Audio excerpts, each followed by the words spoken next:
বলছি কলকাতার বাসন্তী পোলাও আর কষা মাংস তো অনেক খেলে, এবার একটু কলকাতা ছেড়ে ইউপির দিকে যাওয়া যাক। তো আজকে আমি ইউপি স্টাইল তাহারি রেসিপি তোমাদের সাথে শেয়ার করতে চলেছি, যার জন্য এখানে চালগুলোকে খুব ভালো করে ধুয়ে জল দিয়ে সাইডে রেখে দিয়েছি। এবার কড়াইতে কিছুটা তেল আর 2 চামচ মতন ঘি অ্যাড করে তাতে গোটা গরম মশলা ফোড়ন দিয়ে তাতে দিয়ে দেবো কেটে রাখা পেঁয়াজগুলোকে অল্প ভাজা করে নিয়ে তাতে অ্যাড করব আদা রসুন কাঁচা লঙ্কার পেস্ট আর ধনে জিরে গুঁড়ো, হলুদ গুঁড়ো, লঙ্কার গুঁড়ো।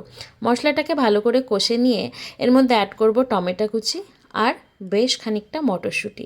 এগুলোকে আরও 5 মিনিট ঢাকা বন্ধ করে কুক করে নেওয়ার পরে এতে অ্যাড করব আগে থেকে ফেটিয়ে রাখা টক দইটা অ্যাড করে আরও 5 থেকে 7 মিনিট এটাকে ঢাকা বন্ধ করে কষিয়ে রান্না করে নিয়ে এতে অ্যাড করব আগে থেকে ভেজে নেওয়া সয়াবিনটা অ্যাড করার পরে এতে পরিমাণ মতন জল আর পরিমাণ মতো নুন অ্যাড করব। আর কিছুটা গোটা মশলা আমি এরকম একটা জালির মধ্যে নিয়ে নিয়েছি। তোমরা চাইলে, তোমাদের কাছে যদি জালিটা না থাকে, তোমরা চাইলে একটা সাদা পুঁটুলিতে বেঁধেও দিতে পারো।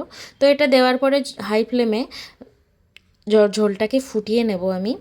এবার এটা জলটা ফুটে এলে না, আগে থেকে ভিজিয়ে রাখা চালটা অ্যাড করে 70% পর্যন্ত হাই ফ্লেমে কুক করে নেব।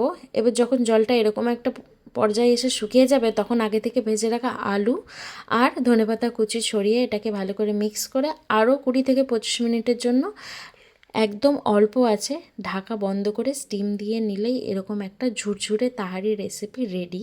তো তোমরা একবার ঘরে ট্রাই করো, অপূর্ব অসাধারণ খেতে হয় এই রেসিপিটা, এতটা ফ্লেভারফুল, অবশ্যই একবার ট্রাই করো।